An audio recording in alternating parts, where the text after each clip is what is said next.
ঘরে পিঁপড়া আসা কিসের আলামত? আমাদের অনেকের ঘরে পিঁপড়া আসে, আবার পিঁপড়া চলেও যায়, কিন্তু যখন পিঁপড়া আসে তখন আমরা একেবারে অসহ্য হয়ে যাই এবং অনেকভাবে পিঁপড়াকে আমরা দুনিয়া থেকে বিদায় করে দেই। অনেকে গরম পানি ঢেলে দিয়ে পিঁপড়াকে মেরে ফেলে, অনেকে বিভিন্ন মেডিসিন দিয়ে পিঁপড়াকে মেরে ফেলে। এই ঘরের ভিতরে পিঁপড়া আসা কিসের আলামত? পিঁপড়া যদিও ছোট্ট একটা প্রাণী, কিন্তু আল্লাহ তাআলা কিন্তু এই পিঁপড়ার ব্যাপারে একটা সূরা নাজিল করেছে, সূরাতুন নামল। নামল শব্দের অর্থ হচ্ছে পিপিলিকা। সুবহানাল্লাহ বিহামদি। আল্লাহ তাআলা পিপিলিকার নামে একটা সূরা নাজিল করে দিয়েছেন।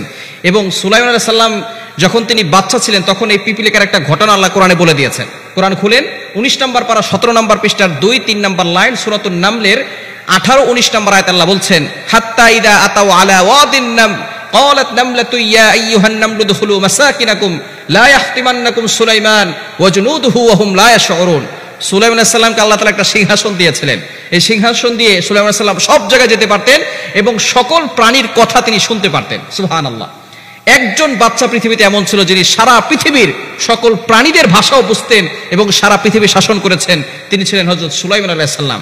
এই সুলাইমান আলাইহিস সালাম তার এই দলবল নিয়ে সেখান থেকে যাচ্ছিলেন এক রাস্তা দিয়ে। তখন যে পিপিলিকার নেত্রী ছিল তিনি একজন নারী পিপিলিকা ছিল। এই নারী পিপিলিকা তার সকল পিপিলিকা বাহিনীকে বলছিল, ক্বালাত নামলাতু ইয়া আইয়ুহান নামলু দুখুলু মাসাকিনাকুম লা ইয়াহতিমান্নাকুম সুলাইমান ওয়া জুনুদুহু ওয়া হুম লা ইয়াশউরুন। তোমরা তাড়াতাড়ি করে তোমাদের গৃহে চলে যাও, সুলাইমান আলাইহিস সালাম তার দলবল নিয়ে আসতেছে। সুলাইমান আলাইহিস সালাম তার দলবল নিয়ে আসতেছে। তাদের অজান্তেই, তাদের পায়ের আঘাতে আমরা কিন্তু পিষ্ট হয়ে যেতে পারি। তাড়াতাড়ি সুলাইমান আলাইহিস সালামের দলবল আসার আগেই তোমরা তাড়াতাড়ি ভিতরে চলে যাও। সুলাইমান আলাইহিস সালাম এই কথা শুনলেন, শোনার পরে আল্লাহর শুকরিয়া আদায় করলেন আর বললেন, আল্লাহ, একজন পিপিলিকা সেও কথা বলছে, নেতৃত্ব দিচ্ছে, একজন পিপিলিকার মাথায় কতটা বুদ্ধি রয়েছে। আল্লাহর শুকরিয়া আদায় করলেন, নিয়ামতের শুকরিয়া আদায় করলেন। হযরত সুলাইমান আলাইহিস সালামের আরো একটি ঘটনা রয়েছে। সুলাইমান আলাইহিস সালাম একবার নদীর পাড়ে বসে আছেন, এমন সময় দেখে দূর থেকে একটা পিপিলিকা তার মুখের ভিতরে একটা গম নিয়ে সামনে হেঁটে হেঁটে যাচ্ছে। নদীর পাড়ে যাওয়ার পরে অনেক সময় ধরে অপেক্ষা করছে। হঠাৎ করে দেখে নদীর কাছে একটা ব্যাঙ এসেছে। ব্যাঙ আসার পরে পিপিলিকাটা তার মুখের ভিতরে গম নিয়ে সেই ব্যাঙের মুখের ভিতরে ঢুকে গেছে। ঢুকে যাওয়ার পরে এবার ব্যাঙটা পিপিলিকাকে নিয়ে চলে গেল নদীর তলদেশে। যাওয়ার পরে সুলাইমান আলাইহিস সালাম মনে মনে চিন্তা করলো, হয়তো ব্যাঙটা পিপিলিকা খেয়ে ফেলেছে। কিন্তু কিছুক্ষণ পরে দেখে সেই ব্যাঙটা আবার উঠে এসেছে। উঠে আসার পরে এবার দেখে সেই ব্যাঙটা তার মুখ থেকে পিপিলিকাকে বের করে দিয়েছে, তার মুখে আর গম নাই। সাথে সাথে সুলাইমান আলাইহিস সালাম অবাক হয়ে গেল, দেখলাম তার মুখে গম আছে। আবার ব্যাঙের পেটের ভিতরে ঢুকে গেছে, মুখের ভিতরে ঢুকলো। আবার দেখলাম ব্যাঙ কিছুক্ষণ পরে আবার সেই পিপিলিকাকে নামিয়ে দিল। এর কাহিনী কি? সরাসরি সুলাইমান আলাইহিস সালাম সেই পিপিলিকাকে জিজ্ঞেস করলো, পিঁপড়া, তুমি দেখলাম একটা গম নিয়ে গেলে, আমি মনে করেছি তোমাকে ব্যাঙ খেয়ে ফেলেছে, কিন্তু তোমাকে তো খায় নাই, তুমি সেই গম কি করেছো? এবার পিপিলিকা জবাব দিচ্ছে, আল্লাহর পয়গম্বর, আমাকে আল্লাহ তাআলা একটা দায়িত্ব দিয়েছেন। এই নদীর তলদেশে একটা পাথর আছে, সেই পাথরের নিচে একটা পোকা আছে, সেই পোকাটা হচ্ছে অন্ধ। আল্লাহ পাক রব্বুল আলামিন আমাকে অর্ডার দিয়েছে 3 বেলা তার জন্য আমি একটা গম করে নিয়ে যাব, এবং আমাকে সাহায্য করার জন্য আল্লাহ তাআলা ব্যাঙকে পাঠিয়েছেন। সেই ব্যাঙ আমাকে নিয়ে যাচ্ছে এবং আমরা দুইজনে মিলে তার জন্য খাবার, সেই গমটা তার জন্য এক বেলার খাবার দিয়ে আসি। সুবহানাল্লাহ বিহামদি। সুতরাং যারা আল্লাহর উপরে ভরসা করে, সে যদি অন্ধ হয়, আল্লাহ তাআলা তার খোঁজ খবর রাখেন।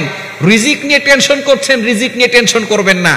এই ছোট্ট পিপিলিকার মাধ্যমে আল্লাহ তাআলা একটা গম দিয়ে অন্য একটা প্রাণীর রিজিকের ব্যবস্থা করতেছেন সমুদ্রের তলদেশে। সুতরাং আল্লাহ তাআলা যদি সেই প্রাণীকে খাওয়াতে পারেন, আমাকে আপনাকে আল্লাহ খাওয়াতে পারেন না? এজন্য আল্লাহর উপরে ভরসা রাখবেন। আল্লাহ নিজে বলছেন সূরাতুত তালাকের 2-3 নম্বর আয়াতে, ওয়া মান ইয়াত্তাকিল্লাহা ইয়াজআল লাহু মাখরাজা ওয়া ইয়ারযুকহু মিন হাইথু লা ইয়াহতাসিব। যারা আল্লাহর উপর ভয় রাখবে, আল্লাহর তাওয়াক্কুল এবং আল্লাহর ভয় অন্তরে ফিট করবে, তাদের জন্য আল্লাহ তাআলা রিজিকের ব্যবস্থা করে দিবেন। সুতরাং এই পিপিলিকা হচ্ছে, যেই ঘরে যায় সেই ঘরে খাদ্য থাকে। এই জন্যই পিপিলিকা আসে, খাদ্য খাওয়ার পরে তারা চলে যায়।